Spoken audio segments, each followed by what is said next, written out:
బహుజన బంధువులందరికీ హృదయపూర్వకంగా నమస్కారం. ముందుగా ఎంతో ఆప్యాయతతో all India OBC students union association అత్యంత క్రియాశీలక పాత్ర పోషిస్తున్నటువంటి సోదరుడు కిరణ్ గారికి నన్ను ఇక్కడికి ఆహ్వానించినందుకు వారికి హృదయపూర్వకంగా ధన్యవాదం తెలియజేస్తా ఉన్నాను.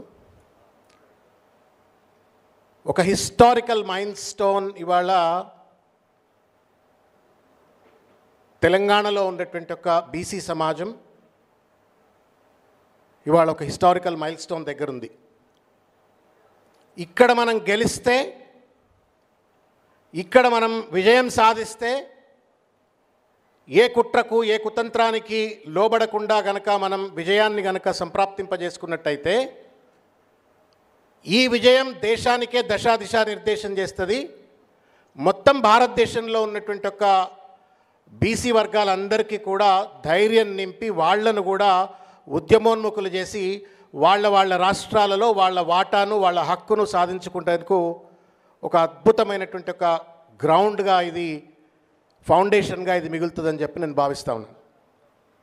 నాకు కొన్ని కన్సర్న్స్ ఉన్నాయి, దానికి సమాధానాలు ఇప్పుడు చెప్పినా అవసరం లేదు కానీ but I still wanted to. విశ్వవిద్యాలయంలో ఉన్నాము, అంత విద్యార్థి మేధావులు ఉన్నారు కాబట్టి. 42% బీసీ రిజర్వేషన్ కోసం ధూమ్ధాం. నాకు ఫండమెంటల్గా మొదటి నుండి ఒకటే డౌటు, ఈ 42% ఏంది అని చెప్పండి. 52 ఎందుకు కాకుండా 42 ఎందుకు అయింది, ఈ 42కు హేతుబద్ధత ఏంది అని చెప్పని నాకు ఒక డౌటు. ఆ డిక్లరేషన్లో పెట్టినప్పుడు ఆ 42 ఎందుకు పెట్టినరు, దాని హేతుబద్ధత ఏంది, దాని వెనక ఏమైనా సైంటిఫిక్ స్టడీ జరిగిందా, పొలిటికల్ బ్యాక్వర్డ్నెస్ని ఏమైనా ఎస్టిమేట్ వేసిండ్రా, సర్వేల డేటా ఏమైనా బేసిస్ అయిందా ఆ డిక్లరేషన్ కంటే, ఎక్కడ కూడా సమాధానం వచ్చినట్లేదు. బట్ దెన్ అందరం ఒప్పుకున్నాం, ఒక ఘాటలో పడ్డాం, 42 అని చెప్పని 18 నెలలుగా మనం కూడా అందరం అరుస్తున్నాం, కొట్లాడుతున్నాం. మంచిది, మనం ఇక్కడికి వచ్చినాం, ప్రభుత్వం 2 బిల్లులు పాస్ చేసింది, ఒక ఆర్డినెన్స్ తీసుకొచ్చింది, మొత్తానికి ఒక అడుగు ముందు పడ్డట్టుగా మనందరికీ కనబడుతున్నప్పటికీ కూడా ఈ 42% రిజర్వేషన్ సాధించుకోవడం ఎంత కష్టమో, దీంట్లో ఉన్నటువంటి ఒక చట్టపరమైనటువంటి ఒక లొసుగులు తెలుసుకోకుండా బెల్లం వేయకుండా బూరెలు చేస్తే బూరెలు దీన్ని తీయగుంది అన్నట్టు ఉంటుంది మనం. ఎందుకంటే మనం ఉస్మానియా విశ్వవిద్యాలయంలో ఉన్నాము, విద్యార్థి మేధావులము, పరిశోధన చేసేటువంటి వాళ్ళము, మన ఆలోచనే సమాజానికి దశా నిర్దేశం చేస్తుంది కాబట్టి కొంత లోతుగా మనం అర్థం చేసుకోవాల్సిన అవసరం ఉంటుందని చెప్పి నేను భావిస్తూ ఉన్నాను. 2-3 మేజర్ కాంట్రడిక్షన్స్ దీంట్లో జరిగినాయి. అవి ఎట్లా బయటపడతామో ఏందో నాకు కూడా అర్థం కావట్లేదు. వాటిని కాంట్రడిక్షన్స్ మాట్లాడే ముందు ఏదైతే కుల గణన ఆర్ ఎంపెరికల్ సర్వే, ఆ ఎంపెరికల్ సర్వే డేటాను ఇంతవరకు ప్రభుత్వం బయట పెట్టలేదు, ప్రజలకు అందుబాటులో తీసుకురాలేదు. ఆఖరికి శాసనసభలో, శాసన మండలిలో, లేకపోతే ప్రజాప్రతినిధులు ఆల్ పార్టీకో ఎవరికో ఎక్కడనో ఒక దగ్గర అది ప్రజలకు అందుబాటులో కానీ ప్రజాప్రతినిధులకు అందుబాటులో తీసుకురాకుండా దాన్ని కాన్ఫిడెన్షియల్గా పెట్టింది. ఇది నెంబర్ 1, ఇది మనం గుర్తించాలా. నెంబర్ 2 ఏంటి అంటే, ఈ మొత్తం వ్యవహారం నేపథ్యంలో బీసీలు దాదాపు 6-7% తగ్గిపోయినారు, కానీ 1-2 సామాజిక వర్గాలకు సంబంధించిన అగ్రవర్ణాల యొక్క సంఖ్య పెరిగింది. ఇది కూడా ఒక మేజర్ కాంట్రడిక్షను. మనం తప్పనిసరిగా ప్రభుత్వాన్ని కావచ్చు, లేకపోతే ఇంకెవరైనా సరే తప్పనిసరిగా మనం అడగవలసిన ఒక పరిస్థితి. ఒక తప్పుడు సర్వే నేపథ్యంలో మనం 42% కన్క్లూజన్కి వచ్చి ఆ 42% పేరు మీద మనం కొట్లాడుతున్నాం. ఇది మనం ఈ ప్రిమైస్ తప్పనిసరిగా మనం గుర్తు చేసుకోవాల్సిన అవసరం. రెండవది ఏంటి అంటే, డెడికేటెడ్ కమిషన్ వేసినారు. డెడికేటెడ్ కమిషన్ వేసిన తర్వాత ఆ డెడికేటెడ్ కమిషన్ భూసాని వెంకటేశ్వరరావు గారు, ఆ కమిటీ రిపోర్ట్ కూడా బయటికి రాలేదు. The purpose for which the committee has been constituted is to study the extent of political backwardness, unit wise political backwardness. అంటే ఒక్కో ఎంపీటీసీ, జడ్పీటీసీ, సర్పంచ్ ఇట్లా తీసుకొని పొలిటికల్ బ్యాక్వర్డ్ని ఎస్టిమేట్ చేసి ఆ కాన్సిక్వెన్స్గా you have to arrive at what is the percentage of political backwardness and accordingly you have to define the reservation. ఇక్కడ జరిగింది ఏంది, కామారెడ్డి డిక్లరేషన్లో 42 అని గుండుగుత్తా చెప్పిండ్రు. బట్ ట్రిపుల్ టెస్ట్ ఏం చెప్తా ఉంది, you have to have an empirical study. రెండు, you define the political backwardness based on the dedicated commission study. But ఈ డెఫినేషన్ ఎప్పుడైపోయింది? ఎన్నికల సందర్భంలో జరిగింది. జడ్జిమెంట్ ఏం చెప్తా ఉంది? డెడికేటెడ్ కమిషన్ ద్వారా వచ్చినటువంటి యొక్క సమాచారం, ఎనాలిసిస్, రీసెర్చ్ ద్వారా ఆ పర్సంటేజ్ను డిఫైన్ చేయాలని చెప్పింది. ఈ ప్రాసెస్ను రేపు కోర్టులు ఎట్లా చూడబోతా ఉన్నాయో చూడాల్సిన ఒక పరిస్థితి. మూడవ మేజర్ కాంట్రడిక్షన్, ఇంకొక అంశం ఏంటి అంటే, ప్రభుత్వం బిల్లులు పంపింది. ఏప్రిల్ 2 అనుకుంటా మార్చిలో బిల్లులు పాస్ అయిపోయినాయి అసెంబ్లీలో. మనము అన్ని రాజకీయ పార్టీలు కూడా ప్రభుత్వానికి జైగొట్టి ఆ బిల్లులకు మద్దతు చెప్పింది. బిల్లులు చెప్పినటువంటి ఒక వెంటనే గౌరవ ముఖ్యమంత్రి గారు జంతర్ మంత్లో ధర్నా చేసినారు. చాలా బాగా అనిపించింది. అరే, ముఖ్యమంత్రి గారు పోయి జంతర్ మంతర్లో ధర్నా చేసిండ్రు.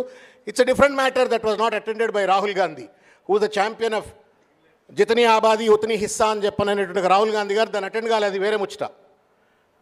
గమ్మత్ ఏంటి, నేను కాంట్రడిక్షన్స్ ఎందుకు మాట్లాడుతూ ఉన్నాను ఇవన్నీ అంటే, మనం మోసపోవద్దు అని చెప్పని, ఎక్కడ ఎట్లా ప్రశ్నించాలో అక్కడ ఎట్లా ప్రశ్నించాలో అని చెప్పి చెప్తా ఉన్నాను. మార్చి 25 బిల్లు పాస్ అవుతుంది. ఏప్రిల్ 2 తారీఖు నాడు జంతర్ మంతర్లో దీక్ష చేస్తారు. దీక్ష చేసినాక బిల్లు ఢిల్లీకి పోతుంది. బిల్లు పోయిన తర్వాత బిల్లు పాస్ కావాలా అని చెప్పని రాష్ట్రపతి పైన ఒత్తిడి పెట్టడం కోసం ఢిల్లీకి పోయి ధర్నా చేస్తుంటే బాగుంటుండే. కానీ ముందే ధర్నా చేసి అంటారు కదా, పెళ్లికి ముందే బాధ కొట్టినట్టు. బిల్లు ఒకవేళ ఢిల్లీకి పోయి ఉంటే ఢిల్లీలో పోయి, అరే నా బిల్లు ఇక్కడ పెండింగ్లో ఉన్నది, అన్ని రాజకీయ పార్టీలు రాండి, రాహుల్ గాంధీ రాండి, ప్రధానమంత్రి మీద ఒత్తిడి పెడదాం, లేకపోతే ప్రెసిడెంట్ మీద ఒత్తిడి పెడదాం అంటే బాగుంటుండే. ఈ క్రొనాలజీలో ఉన్నటువంటి ఒక అంతరాలను కూడా దయచేసి మనం అర్థం చేసుకోవాలని చెప్పని నేను కోరుతా ఉన్నాను. బనకచెర్ల లాంటి ప్రాజెక్ట్ పైన ఆల్ పార్టీ మీటింగ్ పెట్టిండ్రు. ఇక్కడ ఉన్నటువంటి ఒక పార్లమెంట్ సభ్యులందరినీ పిలిచిండ్రు.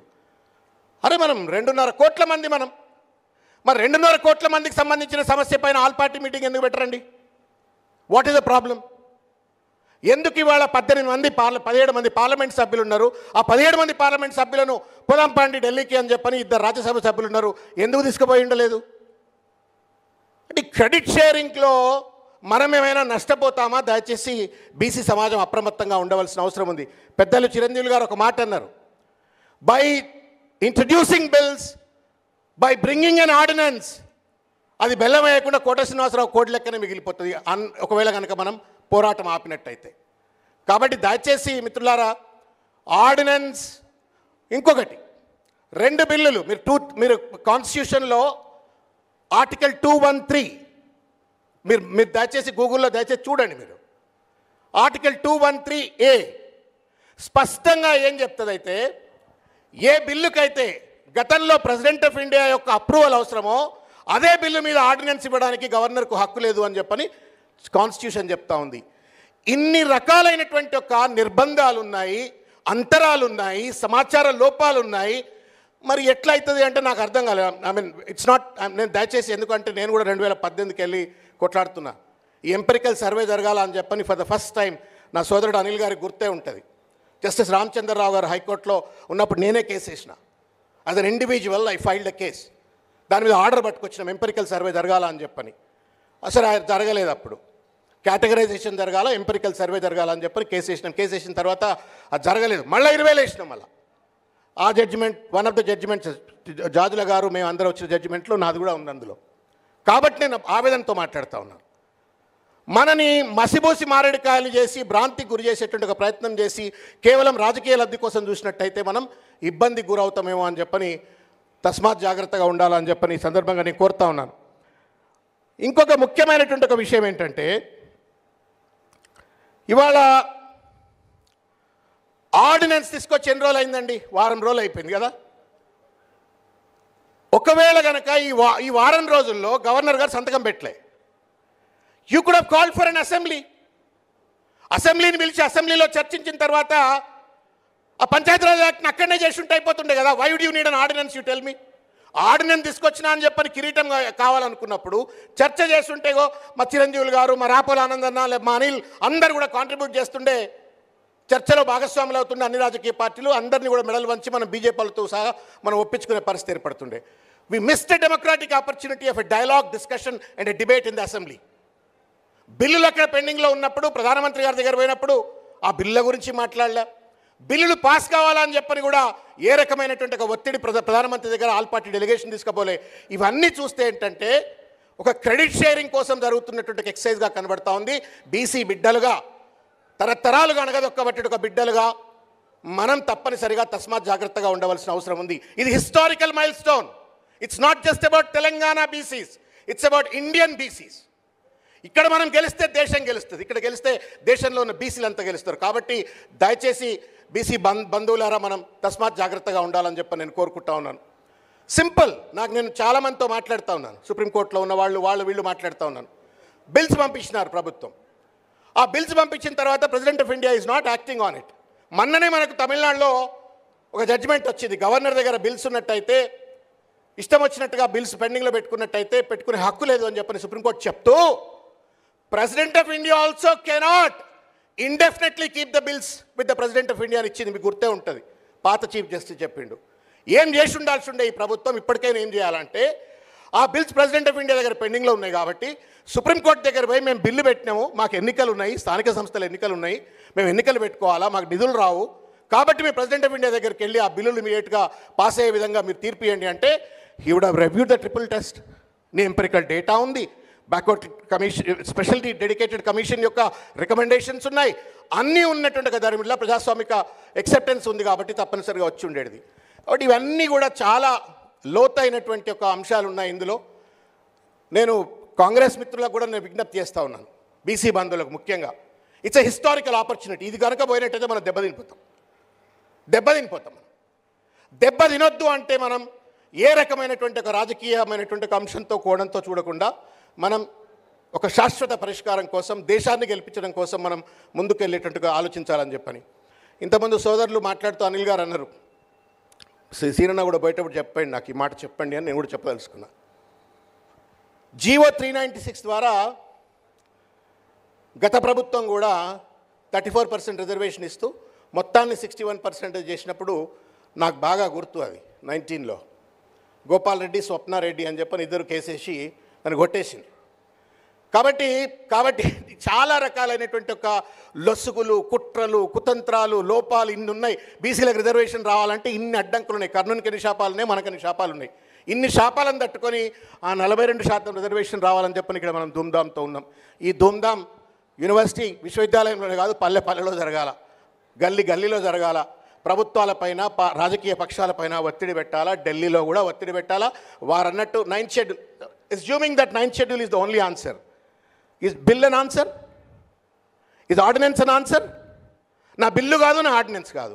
నీకు 9th షెడ్యూల్లో కావాలంటే పార్లమెంట్ ప్రాసెస్ కావాలి. పార్లమెంట్ ప్రాసెస్ కావాలంటే మనం అందరము పార్లమెంట్ మెట్ల మీద కూర్చోవాలా. మన పార్లమెంట్ సభ్యులు 17 మంది, రాజ్యసభ సభ్యులు 2 పోయి మెట్ల మీద కూర్చోవాలా. We're not doing what we wanted to, what is necessary. మిత్రులారా, ఇంతకంటే ఎక్కువ నేను మాట్లాడదలుచుకోలేదు. మా అన్న రాపోలో ఆనందన్ ఉన్నాడు, వారు ఇంకా విషయాలు మీకు చెప్తుండొచ్చు. బట్ ఒకటే నేను మనస్ఫూర్తిగా చెప్తున్నా, ఇది లాస్ట్ ఆపర్చునిటీ. ఇప్పుడు పిसल गए तो पूरी तरीके से पिसल जाएंगे, हम पूरा देश पिसल जाता है. కాబట్టి మనం తప్పనిసరిగా కొంచెం బాధ్యతగా పెద్దలు చిరంజీవి గారు ఇంకా కూర్చోబెట్టి లీగల్గా మనం ఏం చేసుకోవచ్చు, ఎట్లా చేసుకోవచ్చు, కొంత ఈ ప్రభుత్వాన్ని ఎట్లా మనం డైరెక్ట్ చేయొచ్చు అనే అంశం పట్ల కొంత నిర్దిష్టంగా ఆలోచించాలా, గైడ్ చేయాలని చెప్పని మిమ్మల్ని కూడా నేను కోరుతూ నాకు ఈ అవకాశం ఇచ్చిన పెద్దలకు ధన్యవాదాలు తెలియజేస్తాను.